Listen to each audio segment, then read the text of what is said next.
Mona Lisa का case आपको क्या लगता है? क्या वो भी इसी तरह का केस है? लव जिहाद का मामला है क्योंकि उसके माता-पिता तो सिर पीट रहे हैं मोनालिसा के और वो तो मुस्लिम लड़के के साथ शादी करके अब खुद को तो खुश बता रही है। मोनालिसा का मामला मैं ही काउंसिल उसके माता-पिता की तरफ से खड़ी हुई थी और जब मैं ज़ीरो ग्राउंड पर उतरी और जब मैं उसके माँ-बाप से मैंने मुलाकात की, तो मुझे लगता है कि 17-18 मिनट में उसकी माँ 3-4 बार फेंट हुई थी। और जिस हिसाब से मोनालिसा ने कहा कि राधा और कृष्णा ने प्यार किया तो थोड़े ही पूछा था कि तुम मुस्लिम हो कि हिंदू हो।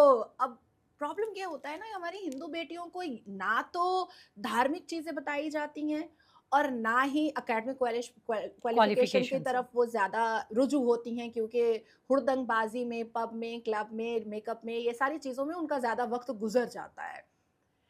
जब राधा और कृष्ण थे, मुसलमान का माँ भी नहीं था। तो यहाँ पर मुसलमान और राधा कृष्ण का जो उसने कॉम्बिनेशन जो केरला वालों ने उसको लिख कर दिया है, एक कंटेंट वो बहुत ही अजीब दिया है। हाँ, देखिए, मुझे ऐसा लगता है कि ब्रह्मांड में किसी भी आदमी को, किसी भी व्यक्ति को प्यार के खिलाफ तो होना ही नहीं चाहिए, कभी नहीं होना चाहिए। आप किसी से भी मोहब्बत करो और हमारे देश का संविधान, कानून आपको अनुमति देता है कि आप इंटर रिलीजन शादी करो, स्पेशल मैरिज एक्ट के माध्यम से कर सकते हिफ़ाज़त हो, भी देता है। है ना? लेकिन फिर आप कट के आती हो तो फिर रोती क्यों हो? पिट के आती हो तो फिर रोती क्यों हो? लुट के आती हो तो फिर रोती क्यों हो? आपको रोना नहीं चाहिए। मैंने एक बहुत बड़ा मुद्दा खड़ा किया था मोनालिसा वाले में, जो बहुत ही under the barricade of law था और बहुत ही ऑथेंटिफाइड था कि फरमान ये कह रहा है कि वो मुस्लिम है अपने प्रेस कॉन्फ्रेंस में। तो फिर वो violation of Hindu marriage act क्यों कर रहा है?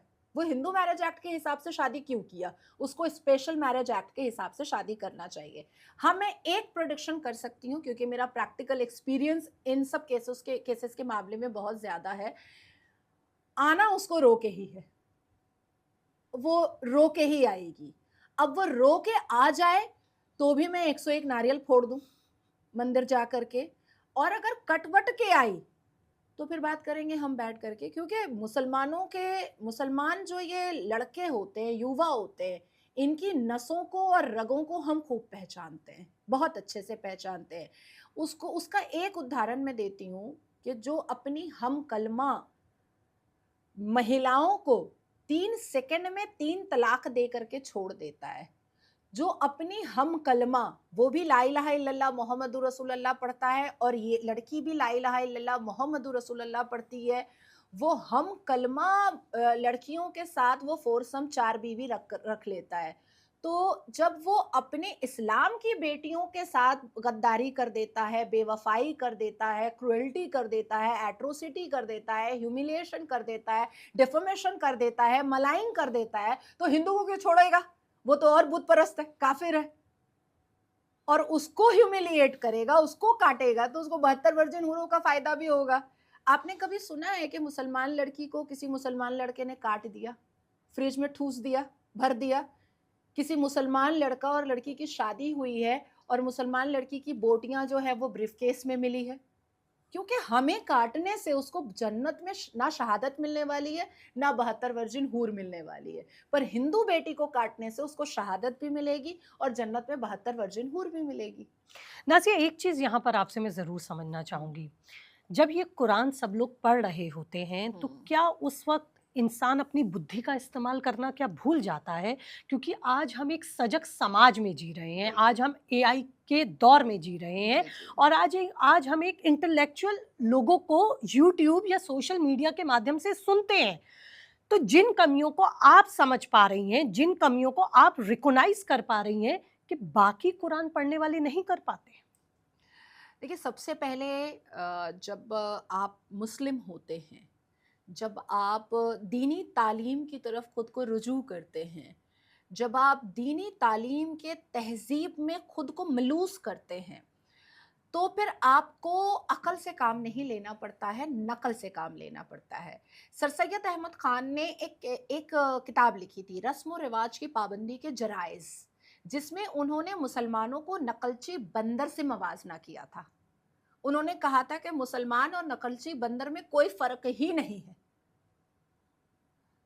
इस्लाम सबसे पहले आपको बताता है कि आप अपनी अकल को पॉट में फ्लश कर दीजिए और नकल करना स्टार्ट कर दीजिए। तो अब जब आपको नकल करना है तो और आपको अकल लगाना नहीं है, तो बुरी चीजें आपको बुरी लगने वाली नहीं है। और जो लस्ट वाली चीजें होती हैं, जो सेक्सुअल डिजायर्स वाली चीजें होती हैं, वो ह्यूमन नेचर होता है कि वो उसमें अट्रैक्ट करता ही करता है, वो ह्यूमन नेचर होता है।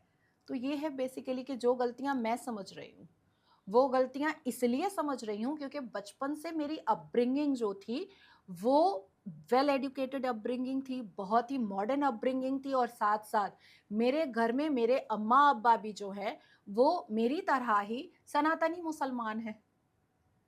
मेरी फैमिली में पूरे के पूरे खानदान में किसी की शादी कजन्स में नहीं हुई। मेरी अम्मा तो पूरा एकदम डंडा वंडा लेकर खड़ी थी कि भाई 3 बेटियां हैं मेरी, कोई भाई से शादी नहीं होगी, कोई भाई रिश्ता लेकर ना आए, बहन पैदा हुई है बहन ही रहेगी हमेशा के लिए। तो हमारी ये फैमिली थी। जब आप खुद इतने खुले तौर पर बोलती हैं, निडर होके बोलती हैं, तो क्या लगता है कभी इसके लिए तमाम खतरे, तमाम थ्रेट्स आपके पीछे भी पड़ते हैं? यार रिसेंटली मैं अभी अभी मैंने एंटर किया तो मैंने कहा I am just surviving, I am not living. जी, जी। लेकिन बहुत खतरा है। अभी तो रिसेंट आईएसआई से है, लश्कर तैयबा से है, रेकी की जा रही है, एवरीथिंग इज गोइंग ऑन। लेकिन मुझे अपने देश की रक्षा सुरक्षा, पुलिस, प्रशासन, सरकार पे इतना भरोसा है, इतना भरोसा है कि मैं आंख बंद करके कहीं भी जाती हूँ। मैं जानती हूँ कि अगर अगर इस देश के लिए मेरा खून बह भी जाता है तो मेरे पीछे पीछे कम से कम 10-12 एनकाउंटर तो होगा, 10-12 लोगों को 72 वर्जिन हुरों के पास तो भेजा जाएगा। तो मेरी रूह जो है ना वो इधर उधर बेचैन तो नहीं रहेगी, मेरी रूह को सुकून मिल जाएगा और मेरे अम्मा अब्बा को भी सुकून मिलेगा कि जिसने ये हरकत की है वो भी भाई मर गया। तो मुझे अपने अभी की सरकार पर, अभी के देश की रक्षा सुरक्षा पर, मुझे अपनी पुलिस पर, मुझे अपने प्रशासन पर ब्लाइंड फेथ है। आपको ब्लाइंड फेथ है, लेकिन विपक्षी तो ये कहते हैं कि धुरंधर फ़िल्म के ज़रिए, केरला स्टोरी के ज़रिए तमाम नैरेटिव, तमाम प्रोपेगेंडा ये सरकार फैला रही है। देखिए, मैं पुलिस का सम्मान करती हूँ और हमारे आदरणीय प्रधानमंत्री भी पुलिस डिपार्टमेंट का, रक्षा सुरक्षा का, आर्मी ऑफिसर्स का सम्मान करते हैं। हम उनमें से नहीं हैं जो पुलिस से जूते का लेस बनवाते हैं। हम उनमें से नहीं हैं कि जो हम चेयर पे बैठेंगे पुलिस नीचे बैठेगी। हम उनमें से नहीं हैं जो पुलिस को पार्टी का कैडर और वर्कर बना करके अपने वोट के बक्से भरवाते हैं। हम जानते हैं कि पुलिस का काम क्या है और नेता का काम क्या है। दूसरी बात आती है कि अब जिन नेताओं को पाकिस्तान से जाली नोट पहुंचाएगा कोई दबंग, तो उसको, उसका समर्थन तो उसके मरने के बाद भी लोग करेंगे ही करेंगे। ये तो बहुत नेचुरल है। अब पंडित जवाहरलाल नेहरू, हालांकि वो एक्सीडेंटल पंडित है, जब यूएई, मक्का, मदीना, अरब, कजाकिस्तान, तुर्किस्तान, मिस्र से जब डेलीगेशंस आते थे तो वो मंदिरों पे काला पर्दा लगवा करके ला इलाहा का बैनर लगवाते थे। और अब जब मुस्लिम कंट्रीज से डेलीगेशन आते हैं तो उनको राष्ट्रपति भवन में श्रीमद् भगवत गीता गिफ्ट किया जाता है। बिल्कुल। तो ये फर्क है। अब मुझे लगता है कि मोदी जी की अगर सरकार होती 1971 में, तो हमारी सेना ने जो मेहनत किया, जो एफर्ट लगाया और पाकिस्तान के हलक से बांग्लादेश लेकर आया, तो वो अखंड भारत में जोड़ दिया जाता, ना कि वो बांग्लादेश मुस्लिम कंट्री बनवा दिया जाता। कभी नहीं किया जाता। शेख मुजीबुर रहमान ऐसी परिस्थिति में थे कि अगर इंदिरा गांधी ने ये कहा होता कि तुम इसको भारत में ही जोड़ दो तो तुम सिक्योर रहोगे, तो वो उस वक्त मान भी जाते, क्योंकि उनके पास कोई ऑप्शन नहीं था, वो मान जाते। लेकिन क्योंकि इंदिरा गांधी को एक था, चुल टाइप का था कि मैं और मुस्लिम कंट्रीज बनवाऊंगी, तो उन्होंने बनवा लिया। तो देखिए, जब हम अपने देश की वर्दियों का बहुत मान सम्मान करते हैं ना, तो हम उसको बेइज्जत होता हुआ नहीं देख सकते हैं। लेकिन जब कोई नेता देश की वर्दियों के साथ छल करता है तो वो फिर पाकिस्तान का गाना तो गाएगा ही गाएगा। और मुझे लगता है कि धुरंधर का विरोधी जो है वो पाकिस्तान का समर्थक है, और धुरंधर का जो समर्थक है वो राष्ट्र भूमि का बहुत बड़ा समर्थक है, क्योंकि बहुत सारी चीजें डिकोड हुई हैं। और एक चीज़ तो मैं ज़रूर कहूँगी, अ पार्ट ऑफ एवरीथिंग